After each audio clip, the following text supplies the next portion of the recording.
Assalomu alaykum. Mana yana sizlar bilan YouTube kanali orqali birgamiz va bugungi videoroligimizda ayrim gullarimga suv tayyorlab olib bermoqchiman va yaqinda shu vet aptekaga chiqqanimda gullarni ildizlari uchun alohida biostimulyator olib keldim. Bu asosan tarkibi organikalardan iborat ekan va menga juda yoqdi. Qandaydir yangi удобрение olyap turganda обязательно oldin описанияsi, instruksiyasiga mana shu preparatlarni sostaviga qarab o'taman va to'liq holda o'qib chiqib keyingina sotib olib ishlatishim mumkin bo'ladi. Asosan vet aptekaga ful va gummatga chiqqan edim. Buni gullarga suv tayyorlaganda удобренияларga qo'shib ishlataman. Asosan ful va gummatlar, ya'niki guminoviy kislotalar, bu fulviy kislota bo'ladi va guminoviy kislotalar bo'ladi. Bular asosan NPKlarga o'xshab alohida ozuqa emas. Bular faqatgina mana shu gruntimizni yaxshilab beradi, ildizlar rivojlanishiga yordam beradi. Fotosintez jarayoniga fulviy kislotalar ta'sir qiladi, yaxshi ta'sir qiladi. Shuning uchun gruntga qo'shib ishlataman va gruntda fosfor bilan kaliyni so'rilishiga ham yana og'ir elementlarimiz bu temir bor, temir moddasi bor, ya'niki helat jelezani ishlatamiz. Biz hozir ko'proq helatning formasida ishlatamiz. Mana shularni ham osongina so'rilishiga yordam beradi. Mana shu fulviy gummini qo'shib ishlatsanglar yoki bo'lmasam gummat kaliy bo'ladimi yoki yana bo'lmasam qandaydir gummat plus semlar bo'ladi. Va mana shularni alohida ishlatsanglar ham bo'ladi. Hozir ikkalasi bitta qilib fulviy gummat chiqqan. Mana shundan olib gullarim ildiziga, asosan ildiziga ishlataman. Ba'zan sprey qilib tursalaring ham bo'ladi. Fulviy kislotalar asosan barg orqali ham juda ham yaxshi singadi va fotosintez jarayoniga, mana shu gullarimizni nafas olishiga juda yaxshi ta'sir qiladi va natijada gullarimiz ozuqani yaxshi havo orqali yaxshi so'rib oladi va xlorofil yana ham yaxshi kuchayib rivojlanadi. Shuning uchun bugun mana sizlarga hozir ko'rsatib o'taman qanday qilib suv tayyorlashim. Undan avval esa simbidiumlarimni ko'rsatib o'tmoqchiman sizlarga. Hozir bularni olib qo'yamiz chetga. Mana bu ko'rgan kichkinalaring, mana bu mini sort. Mana buni shunday gullamagan holatda olgan edim. Bir faqatgina gullamayapti desam, orasida kichkinagina butoncha chiqib 3 donagina gul ochdi xolos. Va bu qaysi sortligini bilib oldim. Bu asosan kaskadniy simbidium ekan. Ya'ni kim guli tepaga qarab, svetonos tepaga qarab chiqmaydi, atrofga osilib o'sadigan sort ekan. Sarah Jane degan sort bor. Mana shu sort simbidium ekan. Bu simbidiumim uzoq vaqtdan beriga 3 yilmi bo'lyapti men bilan birga va mana hozir ko'rsatib o'taman.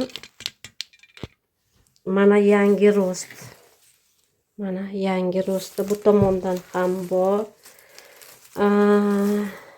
Mana bu tomondan ham bor. Mana tuvaydi tagidan chiqayapti. Va yana qayerlardadir ko'raman. Mana bu yerdan ham bor. Mana yangi rosti. Mana shunday qilib yangi bulbalarni shakllantirishga harakat qilyapti. Mana bu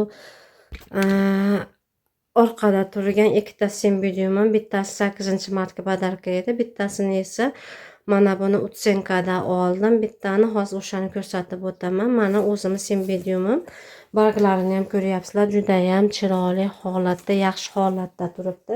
Ko'pchilik simbidium sotib olib turib, qandaydir nobud bo'lib qolyapti deb aytishyapti. Mana eng beyorol orxideyalardan biri simbidium hisoblanadi. Bu yanvar oyigacha mana shu sovuq zalimda, koridorimda turdi va hech qanday bir yomon natija kelib chiqqan yo'q. Grunti ham mana ko'ryapsizlar, grunti hozir quruq. Lekin hali bunga suv bermayman. Bunga suv berganimga o'sha 3 hafta bo'lib qoldi. 4 haftadan o'tgandan keyingina suv qo'yib, suv tayyorlab berishim mumkin bo'ladi. Asosan simpoziyalniy orxideyalarda mana bunday yangi ro'sti rivojlanishni boshlaganda, yangi bulba rivojlanishni boshlaganda bu orxideyalarni uzoq chanqatib qo'yish mumkin emas, chunki mana bu ro'stlar yaxshi rivojlanmay, yaxshi o'smay qoladi. Natijada gullamasligi mumkin bo'ladi. Bu o'zimiz simbidiumim bo'lsa, endi navbatdagi simbidiumni ko'rsatib o'taman sizlarga. Mana bu simbidiumda chang bular tashqarida turibdi. Changini tozalaganim yo'qman. Sprey qilib, mana bu simbidium esa mana 8-martga podarka qilishgan edi, sovg'a qilishgan edi. Mana ko'ryapsizlar, holati yaxshi va mana bunday ham mana yangi ro'stlar mana bitta bo'ladigan bo'lsa, mana bu tomonidan ham mana hozir yana qayerda ko'raman, mana yana chiqayapti. Ikkita mana bu yerda chiqayapti. Kichkinagina mana 3 ta yangi ro'stlar bor. Bunda ham mana gruntni ko'ryapsizlar, yengil grunt va nimasi ham suv beriladigan vaqti ham keldi. Bunga ham mana ko'rib turganinglardek shunday holatda. Buni gullagan vaqtida ko'rsatganman, gullarida shira bor ekan deb. Yo Telegram kanalimda yoki bo'lmasa mana shu YouTube kanalida ko'rsatganman, gullarda shira bor ekan, obработка qildim dedim. Mana shundan keyin hamma gulini kesib tashlab yana obработка qildim va hozir mana gulda umuman shira yomon holat yo'q. Mana shunday yaxshi holatda turibdi. Endi navbatdagi simbidium. Mana bu standart simbidiumda. Buni yaqinda oldim. Olganimda mana bu mana yangi ro'sti kichkina edi. Mana shuncha o'sdi 3 haftaning ichida. Olib kelganimga olganimga o'sha qancha bo'ldi ekan? 1 oydan o'tib qoldi. 1 oy-yu 1 hafta bo'ldi. Mana bir haftadan keyin buni ekib olganman. Yana mana yangi ro'sti mana bu yerdan ham chiqayapti. Hozircha mana shunday. Bugun mana bu yerdan ham yangi ro'st chiqayapti ekan, ko'rmabman. Mana sindirib qo'yardim. Hozir mana buni olyapti turib. Mana yana yangi ro'st chiqayapti ekan. Mana bunga kelgan vaqtida chanqagan ekan, suv berganman. Bir haftadan keyin esa perivalka qilib oldim. Gruntini buzmasdan o'sha ildiz qoplab bo'lgan va bugun mana shunga suv tayyorlab bermoqchiman. Bugun qanday suv tayyorlaymiz? Hozir mana 1 litrlik idishimiz, suv olib olamiz bunga. Men asosan orxideyalar uchun mana shu yomg'irni, qorni suvini olib qo'yaman yig'ishtirib. Bu suv issiq suv. Mana issiq suvga hozir mana bu suv esa mana shunday qilib bakalashkalarga ham yig'aman, katta bakalashkalarga yig'aman. Katta idishlar bor, suv idishlar, mana shularga yig'ib olib qo'yaman. Mana sovuq suv qo'shamiz bunga. Asosan mana shunday bulbalar rivojlanishni boshlaganda gullarimizga, mana shu orxideyalarimizga 20 ga nima qo'shib berish mumkin bo'ladi. Qo'shimcha ozuqalar qo'shib berish mumkin bo'ladi. Mana shunday qilib, mana suvimiz iliq holatda bo'ldi. Hech qachon gullarimga sovuq suv bermayman, faqatgina iliq holatda suv beraman. Endi demak mana bu nimamizga, suvimizga mana 20 manda 2 xil firmaniki bor va 18 ham bor. Bugun sizlar bilan birgalikda mana shu 20 dan foydalanamiz. Mana ko'rib turganinglardek.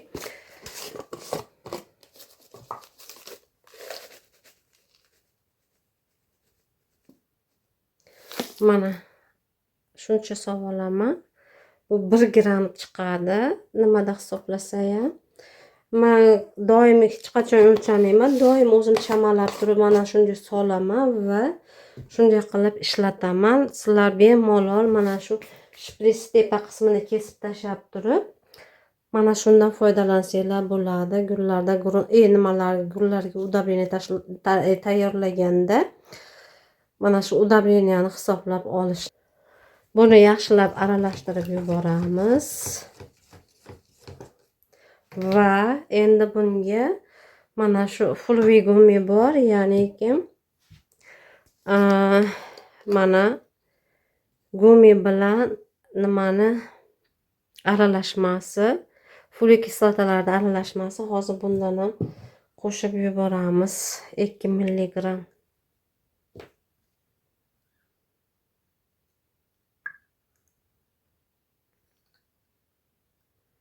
Mana 1 milligram bo'lsa,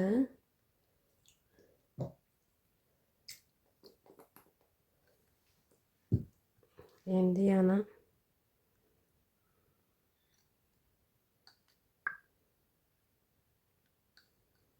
bir milligram.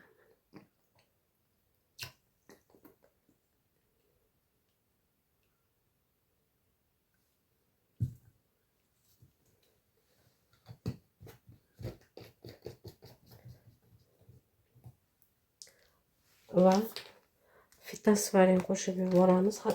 Ildizlarda chirishlarni oldini olish uchun fitosfarin hech qachon ildizlar chirib qolgandan keyin ishlatsak foydasi, ta'siri bo'lmaydi. Faqatgina mana shu chirishlarni oldini olishi mumkin bo'ladi. Shuning uchun gullarni mana shunday qilib suv tayyorlaganlarni fitosfarin qo'shib ishlatib tursalaring, gullarda chirish holatlari kelib chiqmaydi va gullarimiz yaxshi sog'lom o'sishi mumkin bo'ladi. Bunga kashbo topolmadim, chunki kashbo bo'lganda mana bu qismigacha, yarim qismigacha suvga to'ldirib qo'yardim, lekin hozir kashbo topolmadim.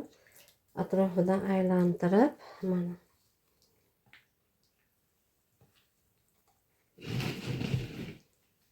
suvni qo'yib qo'yaman.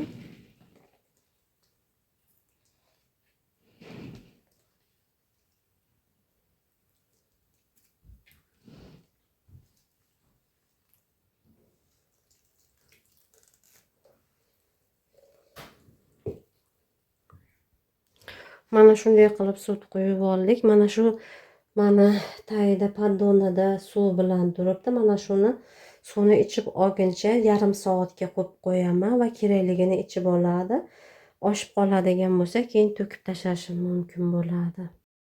Videoroligimiz demak davom etadi. Endi esa mana bu siz ko'rib turgan gullarga suv tayyorlab, suv beraman hozir. Mana shu aytib o'tdim. Ildizlar uchun biostimulyator olib keldim dedim. Mana biostimulyator bu. Va bugun shundan foydalanmoqchiman. Asosan buni tarkibi fulvi gummat va dengiz suvotlaridan ekan. Fulvi gummatni aytib o'tganimdek, buni gruppada ham, kanalda yozib qoldirdim. Nimalarga foydasi borligini. Dengiz suvotlarining tarkibida esa makro va mikro elementlar juda ham ko'p bo'ladi. Yana aminokislotalar bo'ladi. Yana gormonlar bor, ya'niki auksin, gibrilin va sitokinin gormonlari bor mana shu dengiz suvotlarida. Va mana shu gormonlar asosan ildizlarimizni bakovoy ildizlar chiqib rivojlanishiga, yaxshi o'sishiga va gullarimiz holati yaxshi bo'lishiga ta'siri juda ham katta.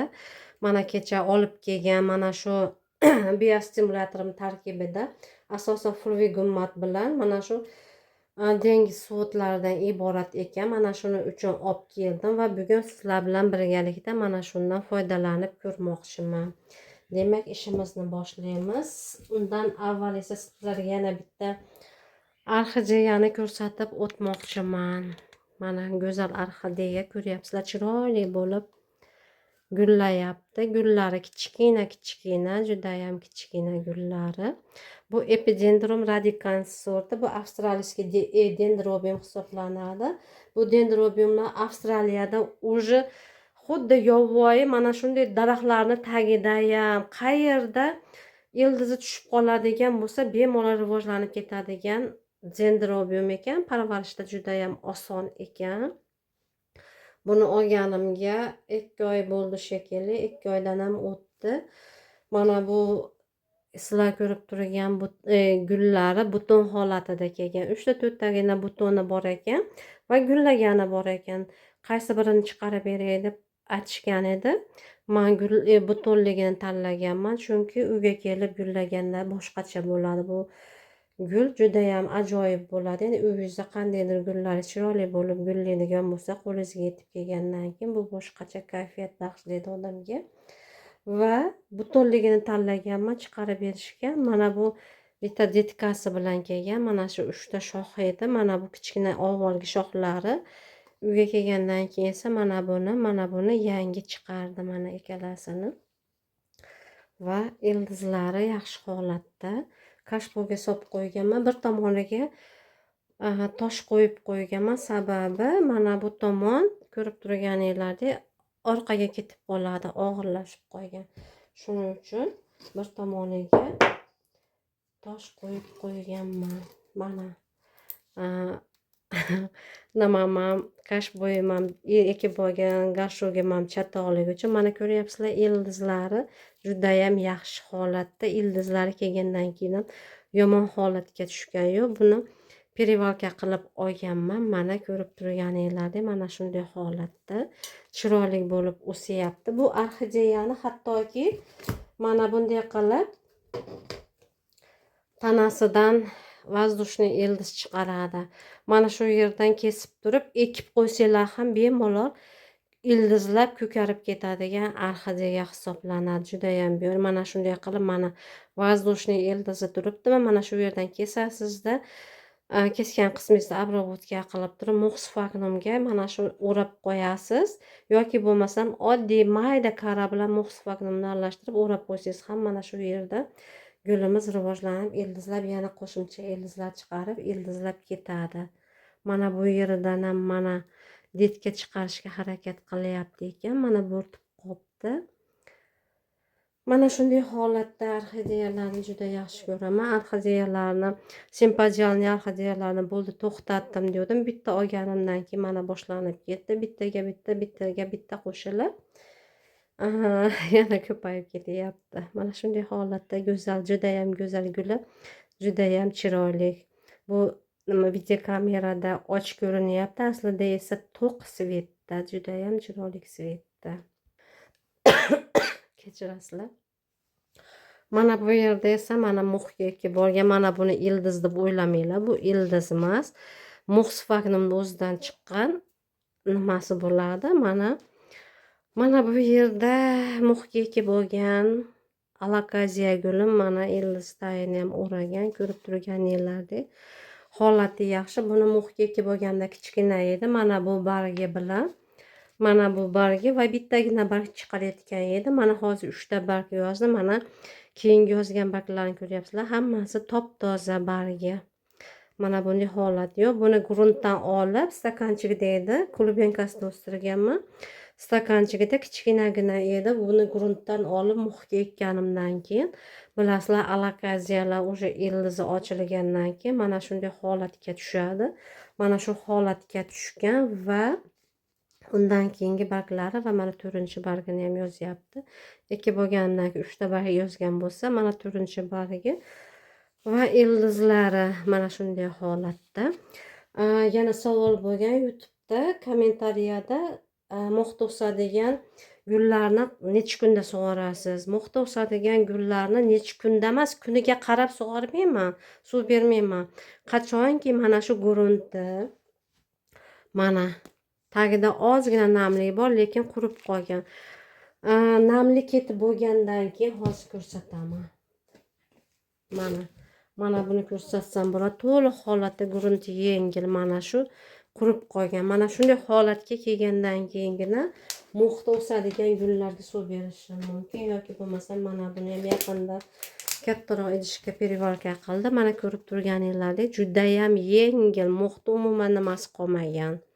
Namligi qolmagan. Mana shunday holatga kelgandagina suv beraman. Agarda mo'xta o'sadigan gullarimizga orxideya bo'ladi, mana shunday oddiy gullar bo'ladi, namlik bo'la turib yana suv beradigan bo'lsangiz, bu gullarning ildizlari oshiqcha namlikda qolib ketadi va ildizlari chirib qoladi. Mana ko'rib turganinglardek, mana ildizlari yaxshi holatda, hammasi sog'lom ildizlar. Mana tagida nima qilingan? ekib olganimdagi bargi va keyingi yozgan barglari mana yana bir yangi barg yozyapti.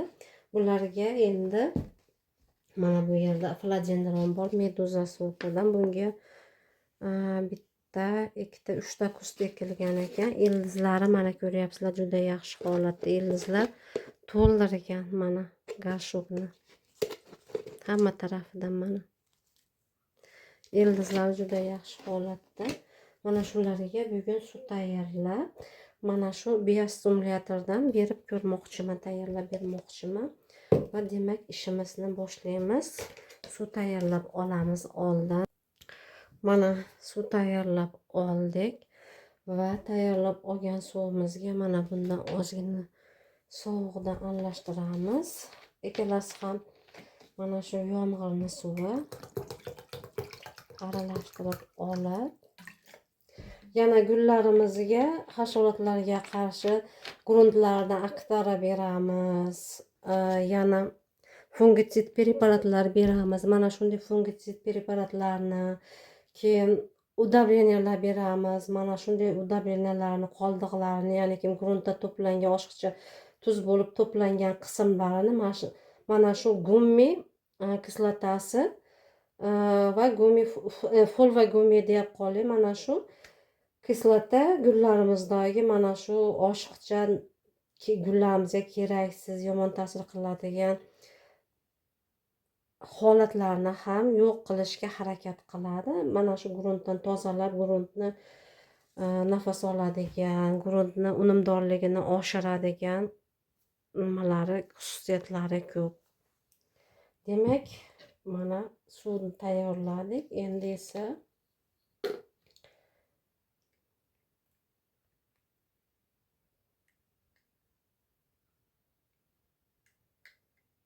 mana 1 gram qo'shyapman.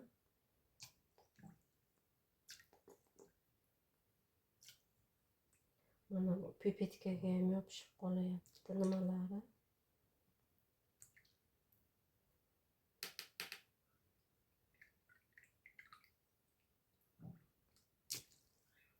Ozgina hidi bor. Xuddi radifarim ham biostimulyator hisoblanadi. Radifarimda ham hidi bor. Ana shunga o'xshagan hidi keladi.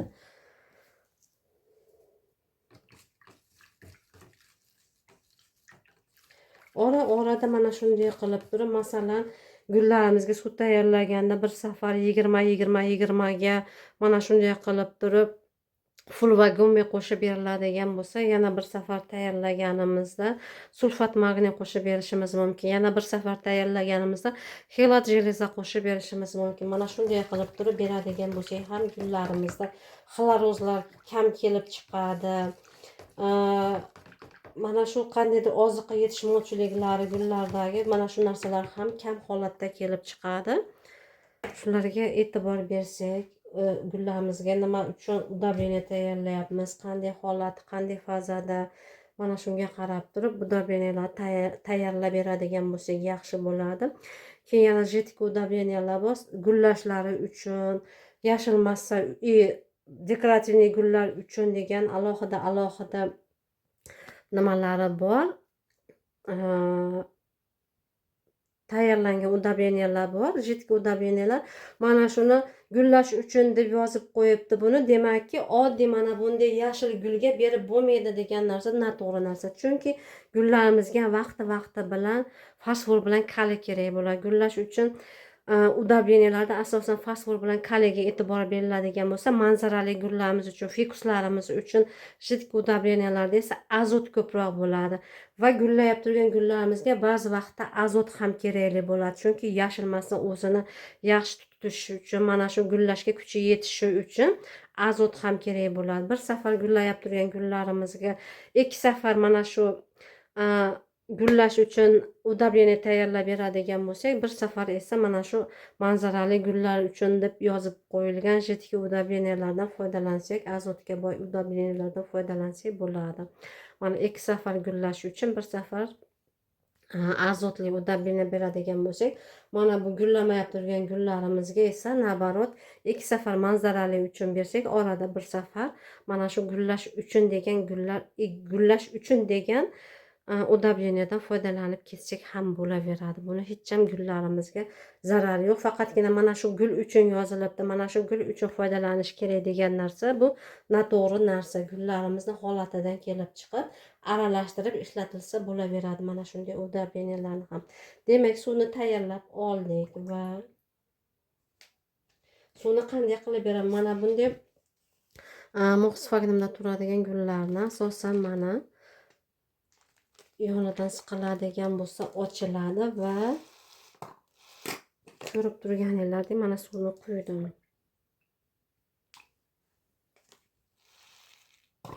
Mana точно mana shu nima keramzit qismigacha quydim. Mana shu suvni mo'x o'ziga tortib oladi va mana shu suvi yetarli bo'ladi. Mana bu gulda ham mana shu qismigacha qo'yaman. Mana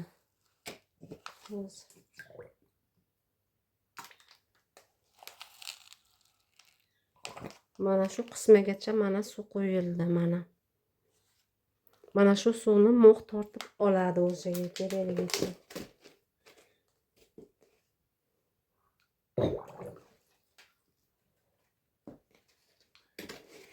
Mana bu mo'xda yo'qlarini, tagida keramzit qismi yo'qlarini mana shunday qilib chetidan tagiga quyib qo'yaman mana.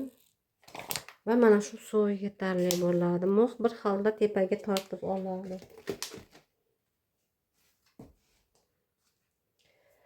Mana buni esa bu Black Cobra sorti. Mana buni ham klubenkasidan o'stirganman. Mana ildizlari yaxshi rivojlanishni boshlayapti. O'sha teplitsadan chiqarib olganman. Mana bunga ham ildizlari rivojlanishi uchun mana shu suvdan tayyorlagan stimulyatorimizdan quyib qo'yamiz.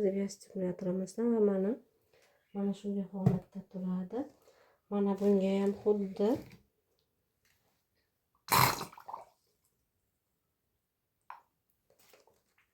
shunday qilib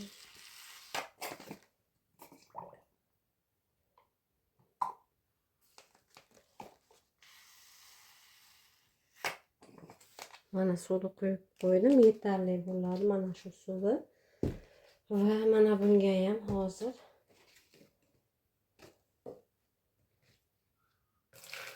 quyib chiqamiz. Mana bu yerda Regal Shields bor edi. Uni hozir olyaptir. Mana bitta bargini yana urintirib qo'ydim. Doimgi odatim bu va shuning uchun gullarni ko'pini olgim kelmaydi. Mana ildizlari yaxshi holatda turibdi, ko'rib turganinglardek. Va bunga ham mana shu suvdan quyib qo'yamiz.